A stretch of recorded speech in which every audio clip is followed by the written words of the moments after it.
não parar, não precipitar e não retroceder. Então dizer para esse cara, sabe quando nós vamos parar? Nunca. Nunca na sua porca vida. Né?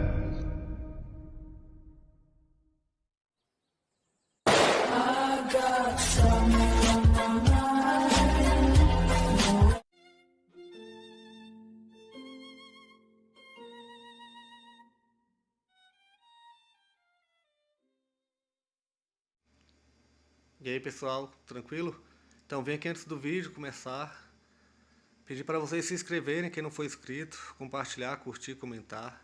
Quem puder seja membro do canal, que isso ajuda bastante. Tem também o link do Apoia-se. Quem puder ajudar nosso canal e apoiar financeiramente vai ser muito bem-vindo. Mas o mais importante é transmitir o conteúdo e os conhecimentos do professor Olavo de Carvalho para mais e mais brasileiros. Então compartilhe e ajude aí nossa causa. Muito obrigado a todos os membros, apoiadores do canal. Fico muito feliz. Tenho certeza que a gente está no caminho certo. Então fiquem com o vídeo e até mais. Valeu! É o seguinte, eu acho que tudo aquilo que eu descrevi até agora é bastante óbvio para quem ouve e reconhece aquilo na sua própria experiência. Resumindo, tudo aquilo que nós percebemos são partes e aspectos. Mas nós nunca as percebemos só como partes e aspectos isolados, certo? Sempre como parte e aspecto de alguma coisa, sem a qual a parte e o aspecto não fariam o menor sentido. Portanto, o mecanismo básico da percepção é uma espécie de antecipação de um todo que está apenas insinuado na parte e que dá vida a essa parte. Isso é assim com absolutamente tudo o que nós percebemos, mas não com o que nós pensamos. Aquilo que nós podemos pensar, vamos dizer, algo na sua completude, ou seja, formamos um conceito e aquilo que pensamos dele é tudo o que existe nele, não tem mais nada fora dele, porque estamos pensando apenas o conceito e não uma coisa. Quando tentamos dar vida a esse conceito, isso é, puxar o referente, puxar o objeto ao qual ele se refere, novamente esse objeto se apresenta apenas como parte ou aspecto. Agora, no nosso pensamento e não na percepção. Ou seja, mesmo no pensamento, que tem supostamente um domínio do seu próprio assunto, do seu próprio objeto, da sua própria representação, os objetos, quando nós tentamos nos referir a eles como partes da realidade, não apenas do nosso pensamento, nos aparecem como partes ou aspectos. Como isso é a estrutura de tudo o que nós percebemos, então não há nenhuma percepção que não suponha por trás dela, quer dizer, uma extensão infinita de realidades, sem as quais aquela na qual nós estamos pensando no momento não poderia existir. Então, por exemplo, se vemos o urso, sabemos que o urso está numa floresta, sabemos que a floresta não termina ali onde termina o horizonte da minha visão, que ela prossegue para além, e para além dela existe outra coisa, e outra coisa, e outra coisa, e tudo isso nos remete ao famoso Aperum de Anaximandro. Eu acho que o Aperum é uma das grandes descobertas da humanidade, embora ele seja uma coisa maximamente óbvia, ou seja, nós vivemos dentro de uma espécie de círculo ou esfera luminosa que boia num oceano de obscuridade. Mas esse oceano de obscuridade está continuamente entrando dentro da esfera luminosa e mostrando novos e novos aspectos. E nós sabemos, quase que instintivamente, que isso não vai terminar. Isso é muito importante. Quer dizer, o que é o mundo? Né? O mundo é uma extensão infinita que está continuamente entrando dentro do nosso campo finito. E isso nunca para. Se parasse, então nós diríamos, o horizonte da nossa visão, o horizonte da nossa consciência, abarca tudo, e isto é tudo que existe, e não há mais nada para além. Ou seja, só nos restaria perguntar o que raio é esse nada. Né? Essa pergunta não dá para ser feita. Então, evidentemente, a extensão infinita da realidade é um dado imediato de toda a nossa percepção. Sempre foi assim e sempre será assim. Porém, o ser humano tem uma capacidade que se chama abstração. Abstração consiste em você separar uma coisa da outra e prestar atenção só numa parte e não na outra. ou seja, isolar a parte do todo, ou isolar uma parte das outras partes. Por exemplo, quando nós pensamos numa pessoa, nós podemos pensar essa pessoa só como ela está agora, sem nem lembrar que ela teve outras idades antes. Na verdade, nós sempre fazemos isso. E nós acreditamos que estamos nos referindo a uma pessoa concreta. Falando, não, a pessoa concreta tem uma existência no tempo.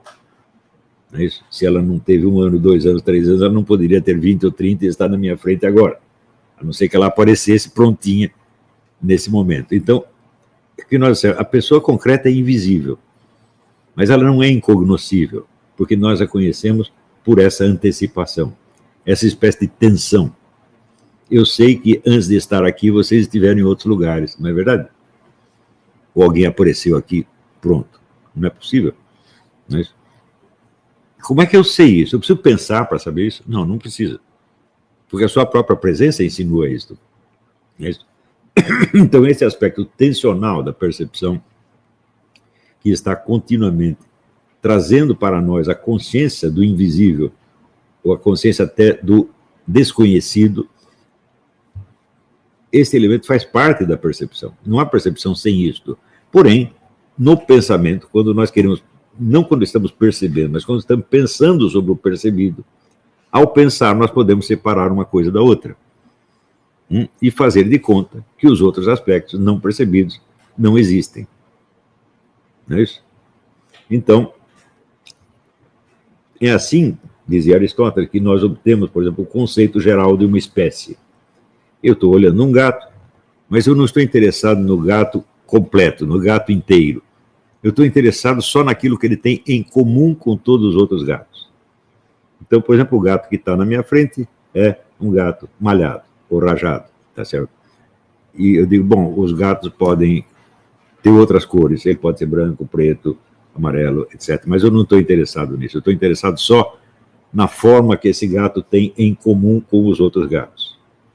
Note bem, essa forma não é sequer uma forma visível, porque existem gatos de todos os tamanhos e de muitos formatos diferentes. Não dá para eu, numa figura visível, condensar tudo isso. Então, eu condenso isso numa vaga ideia geral de gato.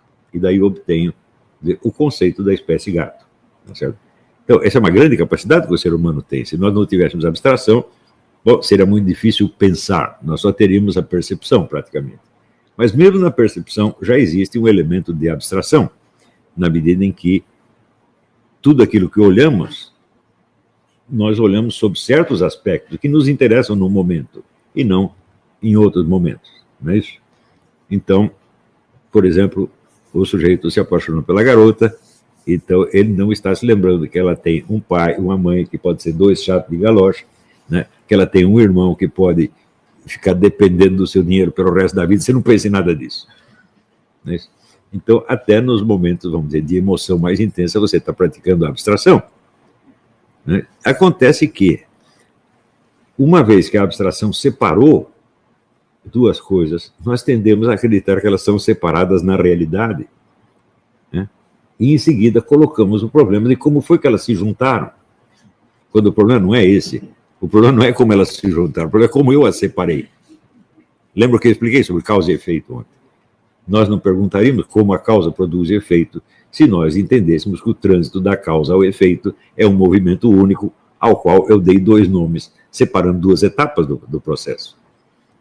Né? Se entendesse que a sequência de fatos é uma linha ininterrupta, não haveria problema de como conectar a causa e efeito. Do mesmo modo, quando nós colocamos a pergunta sobre a existência do mundo exterior, né? Ora, quem foi que separou a minha mente do mundo exterior? Fui eu mesmo. Né? Como é que eu fiz? Eu comecei a prestar atenção nos meus próprios pensamentos, sem prestar atenção no mundo exterior. Agora, se não existisse o mundo exterior, eu não poderia estar nele. Se eu estivesse em lugar nenhum, eu não poderia existir e, portanto, eu não poderia estar pensando. Tá certo? Então, vamos dizer, quando o Descartes cria aquela famosa frase, eu penso, logo existo, ele está deduzindo a existência do fato do pensamento que é conhecido por ele. Eu digo, mas antes do fato de pensar, ele não conhecia nenhum outro fato? Então, onde ele estava quando pensou isso? Se ele estava em lugar nenhum, ele não poderia pensar. Então, você vê, foi a abstração que separou o interior e o exterior. E, em seguida, criou um problema inexistente. Esse é um problema que só existe na esfera do pensamento humano. Ele não existe na realidade. Na realidade, o pensar, o conhecer e o estar fisicamente nunca estiveram separados nem por um segundo. Não é isso? Acontece que o pensamento tem a sua própria dinâmica, ele tem, como é que se diz, uma espécie de privilégio, porque todos os seres humanos são dotados de percepção, mas só alguns são dotados de pensamento acima de um certo nível. Por exemplo, a reflexão sobre a percepção, não, só os filósofos fazem isso, os outros não fazem.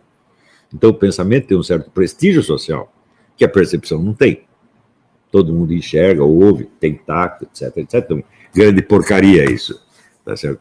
Então nós tendemos a privilegiar o pensamento, tendemos a dar ao pensamento uma nobreza maior do que a percepção.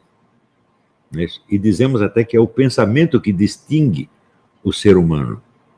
Mas note bem, quando Aristóteles disse que o homem é um animal racional, foi isso que ele quis dizer? O homem é o animal que pensa. Digo, não, um gato também pensa. Né? O cachorro também pensa, o cachorro até sonha. Eles têm uma vida interior. Né? Eu sempre comparo isso, o gato, assim, rente ao muro, olhando para cima e calculando a força que ele precisa fazer para dar um salto em cima do muro. Ele está fazendo uma equação trigonométrica. Não é isso? Não com esse nome, evidentemente, e não segundo as regras mais elegantes da matemática. É uma trigonometria rudimentar, mas é trigonometria. Então, não foi isso que Aristóteles quis dizer com o homem é um animal racional. Em segundo lugar, é só no pensamento que existe a razão? O que é razão? Razão quer dizer proporção, senso das proporções. Comparar uma coisa com outra. Ora, se isso existisse só no pensamento, tá certo? Nós não seríamos capazes de, ao tentar levantar uma mesa, fazer um cálculo da força que nós vamos precisar fazer para isso. Não é a mesma coisa você levantar uma mesa e você levantar um cachimbo. Ou seja, na própria percepção muscular existe um elemento de racionalidade. E ele existe não só no homem, mas existe nos animais também, como prova o exemplo que eu acabei de dar do gato. Não é isso? Por que que, quando você tem dois animais brigando, você vê dois leões brigando, um começa a apanhar e ele foge. Por que que ele foge? Porque ele sabe que ele está apanhando os raios. Portanto, ele sabe que o outro é mais forte. O que é isso aí? Razão. Senão ele ia apanhar até morrer e não ia perceber que está apanhando. Não é isso? Claro que deve existir algum bicho que seja burro a esse ponto, mas eu nunca vi nenhum. Quando o negócio está mal parado, eu falo, melhor dar no pé. Então, do mesmo modo, existe nos animais essa mesma antecipação. O meu professor Stanislau dos Anjos, ele sempre dava esse exemplo. Uma ovelha nunca viu um lobo, mas o primeiro que ela vê, ela sabe que aquilo lá não presta. É isso?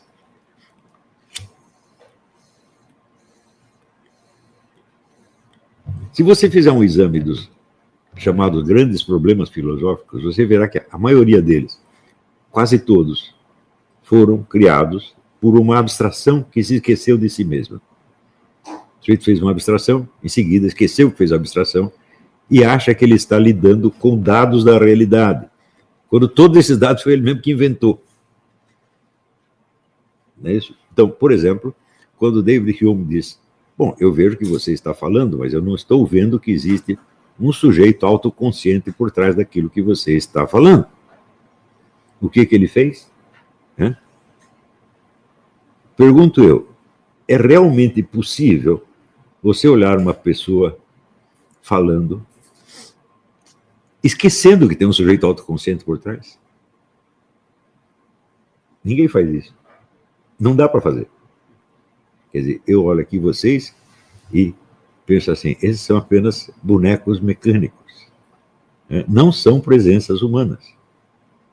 Eles falam, eles produzem sons, mas não tem um eu por trás disso. Quem produziu isso? Eu tive essa percepção, eu percebi isso ou eu apenas pensei isso? Entenderam a pergunta? Isso só pode existir no pensamento humano, né? Só pode existir como suposição, como hipótese, não como percepção. Então, eu, voluntariamente, separei o som que a pessoa está emitindo da presença humana da pessoa. Eu separei as duas coisas. E agora não consigo mais juntar. E isso cria o que se chama um problema filosófico. Só que isso aí, para mim, não é um problema filosófico sério de maneira alguma. Porque foi criado por uma decisão da sua vontade. 90% do que se discute em filosofia é desse tipo. Então, eu sou obrigado a dizer, não são problemas sérios, né? São problemas tipo gato Félix. Né? O gato Félix pensa, e os pensamentos dele viram coisas imediatamente, né? Eu dou um exemplo, o sujeito está perseguindo ele pensa, oh, que perigo, e daí aparece um ponto de exclamação, ele pega o ponto de exclamação e dá uma porretada na cabeça do sujeito com o ponto de exclamação. Quer dizer, ele está tomando os seus pensamentos como se fossem realidades. É claro que isso é um sintoma patológico, mas esse sintoma patológico pode se incorporar na cultura e ser, por assim dizer, enobrecido, ele adquire até um certo prestígio. Não é isso? Então, a partir do momento em que a geração de Galileu, Bacon, Descartes, etc., admitiu a distinção entre qualidades primárias e qualidades secundárias dos objetos, isso virou um problema muito sério. Porque se as qualidades primárias são aquelas que estão nos próprios objetos, que marcam a sua presença objetiva, então, o tamanho, o peso, etc., todos os aspectos mensuráveis, e o resto, como a cor, o gosto, né, etc., é tudo subjetivo, está apenas na mente do observador. Então, o fato é o seguinte, nós estamos num mundo de coisas que só tem peso, volume, medida, e o resto é tudo inventado. Inclusive o gosto de tudo que você comeu desde que nasceu. Né? O resto é tudo subjetivo. Mas seria o caso de você perguntar, bom, mas se essa comida é tão subjetiva, como é que ela me alimenta de fato? Como é possível? Como é possível que algumas coisas me pareçam saborosas e outras me pareçam repugnantes, não na minha imaginação, mas fisicamente? Como é que o meu corpo reage a essa coisa? Né? Então, muitos desses elementos que, naquela época, Bacon, Descartes, todos chamavam de qualidades secundárias, por não poderem ser medidos, hoje podem ser medidos. Com o progresso da tecnologia, você inventou meios de você medir, por exemplo, o som de uma coisa, o som que um instrumento musical emite e o som que o seu tímpano pega. Ou seja, a relação, a equação, né, entre a intensidade, o volume do som objetivamente emitido e do som recebido, hoje podem ser medidos.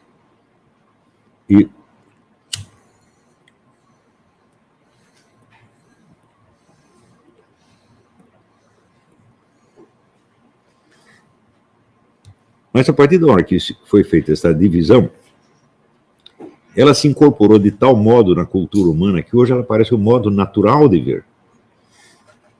E em tudo nós distinguimos o objetivo e o subjetivo. E essa distinção se incorporou em praticamente todas as ciências humanas, quando elas estudam o símbolo tal como aparece nas várias culturas. Então, evidentemente, visto nessa perspectiva, o símbolo não pode ser jamais uma realidade objetiva, ele só pode ser uma criação subjetiva. Não é isso? Então, pergunto eu, toda a nossa linguagem, toda a nossa razão, todo o nosso pensamento está totalmente separado do mundo objetivo por um abismo não só epistemológica, mas ontológica, pertence a uma espécie diferente de coisas. Né? Então, como é possível que todo este mundo subjetivo, separado do mundo objetivo, possa ter algum alcance sobre este mundo? Por exemplo, nas ciências. Como é possível inventar, por exemplo, um remédio que cura alguma doença fisicamente existente, se tudo o que eu pensei a respeito é totalmente subjetivo e não tem nada a ver com a presença da doença? Tem algo errado nessa coisa, né? Só que nós ainda não encontramos outra linguagem. Tudo para nós tem essa distinção do subjetivo e do objetivo. E, evidentemente, todo o universo da cultura, incluindo o discurso científico, é tudo subjetivo. E, veja, é nessa situação que nós estamos há 3 ou 4 séculos. Então, é evidente que tudo que nós sabemos ou estudamos a respeito do simbolismo em outras culturas só pode nos parecer um produto da subjetividade dessas culturas. E a ideia de que isso tem algum alcance para lá da mente humana nos parece muito estranho, tá certo? Mas,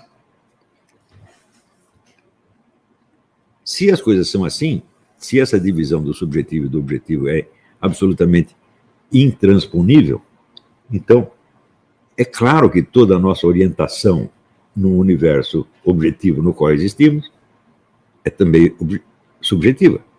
Nós estamos todos perdidos num mundo de alucinações. Né? E, no entanto, as alucinações funcionam.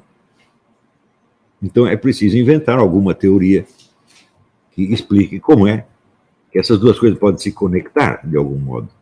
Existe, por exemplo, no começo do século XX, apareceu a teoria do paralelismo. Quer dizer, existe um paralelismo entre o que eu estou pensando e o que está se passando na realidade. De onde vem esse paralelismo? Mas esse paralelismo, então, por si mesmo, ele está na realidade objetiva, ele está só na minha mente também. Né? Onde que as coisas podem ser paralelas? No mundo objetivo ou no meu pensamento? Então, a teoria, ela própria, era vítima, vamos dizer, do próprio fenômeno que ela tentava explicar. Então, isso também não adianta. Também, inúmeros fenômenos constatados na história se tornam cada vez mais inexplicáveis. Ou seja, nós precisamos sair desse negócio, desse dualismo de alguma maneira. Não é isso? E como assinala o professor Wolfgang Schmidt, a coisa mais engraçada no dualismo é que medidas e tamanhos são coisas que o ser humano inventa. Né? Uma coisa não tem um tamanho em si mesma, ela tem tamanho em comparação com outra que não tem nada a ver com ela. Por exemplo, uma régua. Quem inventou a régua? Fomos nós mesmos. Então, é claro que o mundo das qualidades ditas objetivas também é subjetivo. Então, como é que nós podemos sair disso? Bom, ou você encontra os sinais do sentido do seu próprio pensamento no universo exterior, fisicamente presentes, ou então nós estamos presos dentro dessa jaula dualista e não podemos sair nunca. Mas ontem mesmo nós vimos um exemplo de como uma estrutura fundamental do nosso pensamento está dada no universo físico em torno, do qual não podemos escapar. E esse dado é a cruz de 6 pontas, as direções do espaço. Eu disse que esse é o símbolo dos símbolos. Em todas as culturas existe uma estruturação do mundo simbólico segundo a cruz de 6 pontas. E, mais ainda, se você pegar todas as teorias desenvolvidas pelas ciências humanas para explicar o que quer que seja, todas elas têm uma estrutura igual à cruz de 6 pontas. Todas, sem exceção. Então, falou, onde está a cruz de 6 pontas? Foi eu que inventei? Não, eu nasci dentro dela. Antes de eu nascer, eu já estava dentro dela. Já havia essas 6 direções máximas. Claro que existem muitas direções intermediárias, mas as maximamente separadas são essas e não tem como não ser. Por exemplo, se o sujeito está indo para o norte, ele está se afastando do sul, sim ou não? Se ele está indo para a direita, ele está se afastando da esquerda. Se ele vai para cima, ele está se afastando da parte de baixo. Não tem como não ser assim. Então, este é o exemplo máximo de simbolismo natural. Sem a cruz de 6 pontas, nós não podemos pensar em absolutamente nada. Mesmo porque Quer dizer, o nosso próprio cérebro também tem a estrutura de uma cruz de 6 pontas. Ele tem os 3 andares, o córtex, o sistema límbico e hipotálamo, e ele tem as 4 divisões do córtex, com funções diferentes. Então, olha, é o nosso cérebro que nos faz ver as coisas assim. Então, você teria que dizer que a cruz de 6 pontos está dentro do nosso cérebro? E onde está esse cérebro? Está em algum ponto do espaço definido pela cruz de 6 pontas. Então, cadê a distinção entre o interior e o exterior? Certamente ela não é uma distinção do tipo que Descartes viu, a distinção de substâncias. É apenas uma distinção de posições dentro do espaço. Quer dizer, o meu cérebro está dentro do espaço e ele é capaz de pensar dentro do seu modelito pensado a própria cruz de 6 pontas. Ou seja, ele tem uma representação mental da cruz de 6 pontas, qual não é a cruz de 6 pontas, mas tem a mesma estrutura dela. Quando eu penso, quando eu desenho a cruz de 6 pontas, eu estou representando apenas. Essa cruz representada não tem as propriedades reais das direções reais do espaço, mas tem a mesma estrutura. Isso significa que eu posso compreender a cruz de 6 pontos, eu posso compreender o fenômeno das direções do espaço e posso, inclusive, examinar muitas coisas à luz desse simbolismo primordial. Se você pegar, por exemplo, pega a teoria marxista da história, no que ela se baseia? Na luta de classes. Então, um conflito. Um conflito é, evidentemente, uma distinção dual. Uma direção para cá, outra direção para lá. Não por coincidência, representadas no linguajar político como direita e esquerda. Mas esse conflito é estático? Não, ele tem uma história ao longo dos tempos. Ele vem de um lugar e está indo para outro lugar. E existe nisso o quê? Uma hierarquia de fatores, do mais importante para o menos importante. Quando Karl Marx disse que a infraestrutura econômica da sociedade, ela enquadra tudo e ela é, em última instância, o fator mais decisivo, o que ele está fazendo? Está hierarquizando. Portanto, está aí o marxismo tem uma estrutura da cruz de 6 pontas. Do mesmo modo, se você pegar o Freud, o id, ego e superego, a mesmíssima coisa.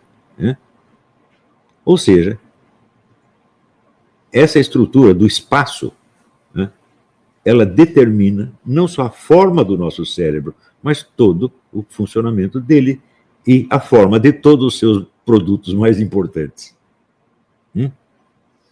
Então, como é que alguém pode, depois disso, negar a existência de um simbolismo natural? A existência de algo que o cosmos físico está nos dizendo, está nos ensinando. Mas tem algo mais que ele nos ensina. Por exemplo, em todas as culturas, a luz, e mais especificamente a luz do sol, é um símbolo da consciência ou da inteligência. Agora, vocês imaginem o pobre homem de Neandertal, que não tinha luz elétrica, não tinha sequer dominado o fogo, tá certo? Quando é de dia e tem sol, ele enxerga, e quando sobe o sol, ele não enxerga mais nada, ele não sabe mais onde está. Isso quer dizer que a presença da luz é a mesma coisa que a possibilidade do exercício da sua consciência e da sua inteligência. Uma coisa determina a outra. Então você vê que este simbolismo da luz não pode ter sido uma invenção humana. Porque para que os seres humanos a inventassem, era preciso que ela estivesse fisicamente presente antes disso. Estão entendendo? Do mesmo modo, quando em inúmeras tradições a lua representa a passagem do tempo e as mutações. Eles digo, muito bem, como é que os caras tomaram conhecimento da existência de lua? Cada vez que eles olhavam para o céu, tinha um objeto diferente. E às vezes esse objeto sumia. Ou seja, para você perceber a unidade do fenômeno lua, você precisaria ter acompanhado um ciclo lunar inteiro, pelo menos um. Passando pelas várias fases. Para daí você apreender aquilo num conjunto e dizer que havia um único objeto por trás dessas diferentes aparências. Lua cheia, lua nova, quarto crescente, quarto minguante. Ou seja, a própria apreensão do fenômeno Lua está ligada a uma ciclicidade. Sem ter percebido o ciclo, não dá para saber se existe uma Lua ou pelo menos 4 diferentes. Como é que não existe simbolismo natural, gente? E assim por diante. O simbolismo natural pode ser enormemente variado. Por quê? Porque a paisagem terrestre é infinitamente variável. E é claro que, se você me perguntar o que significa um elefante num lugar onde não há elefantes, eu vou ter que dizer nada. Mas para quem está acostumado a ver elefantes todos os dias, bom, algo ele simboliza. Não é isso? Então, é claro que existe, num simbolismo natural, uma vasta área onde o elemento natural e a invenção cultural se mesclam. É claro que existe. Não tem como não existir. Não é isso? Porque isso também nos leva à questão da arbitrariedade dos signos. Os signos, as palavras, elas significam algo naturalmente, ou todo signo é arbitrário, inventado pelo ser humano. Platão discute isso no Crátilo e chega à conclusão de que alguns signos são naturais e outros são arbitrários. É claro que tem que ser assim, pelo simples fato de que nós temos a capacidade de abstração, nós temos também a capacidade de invenção. Mas tudo aquilo que nós inventamos está, em última análise, baseado em algum dado que nós colhemos do universo visível. A nossa capacidade de inventar está limitada por aquilo que nós percebemos.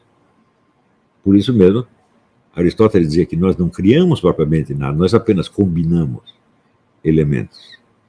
Quando nós inventamos a coisa, ele dá o exemplo, a montanha de ouro. Falou, bom, já vi a montanha, já vi ouro. Eu apenas misturo os dois. Inventar algo do nada absoluto, a mente humana jamais conseguiu. E isso é a prova de que nós estamos arraigados no simbolismo natural. E se estamos arraigados no simbolismo natural, então é claro que há duas vias diferentes que a nossa inteligência pode seguir para fazer o conhecimento avançar. Ela pode aceitar esse simbolismo natural e tentar descrever o universo tal como ele se apresenta e tal como ele nos fala. Esta é uma hipótese. E daí, nesse caso, nós nos vemos como se nós fôssemos uma cera na qual o universo imprime a sua forma. Não é isso? E a nossa posição é de receptores passivos. Porém, nós podemos querer atuar sobre o universo. E nós, evidentemente, não podemos atuar sobre ele inteiro. Toda ação humana é abstrativa. Isto é fundamental. Nós nunca agimos sobre tudo. Sempre sobre alguma coisa que nós temos que separar do resto. Não é isso? Por exemplo, se eu quero carregar essa poltrona, eu não posso carregar esse sofá ao mesmo tempo. É óbvio, né? E assim por diante. Então, a ação humana é necessariamente seletiva e baseada na abstração, sempre.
Chegamos a mais um final de uma aula, de um vídeo. Espero que tenham gostado. Quem não se inscreveu ainda, se inscreva, compartilhe, comente. Ajude o nosso canal, apoie, seja membro. E ajude o nosso canal a chegar a cada dia a mais brasileiros que precisam muito do conhecimento do professor Olavo de Carvalho. Então é isso aí, fique com Deus, até o próximo. Valeu!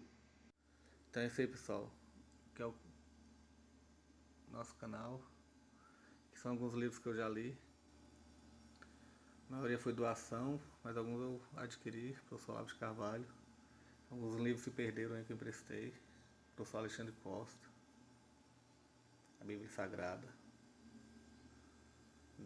10 lições sobre Karl Marx. Indico a não ler esse livro, que é muito ruim mesmo. Alguns pensadores aqui que realmente, como o professor Olavo de Carvalho disse, não são pensadores. Valeu, tamo junto aí. Apoie nosso canal, seja membro.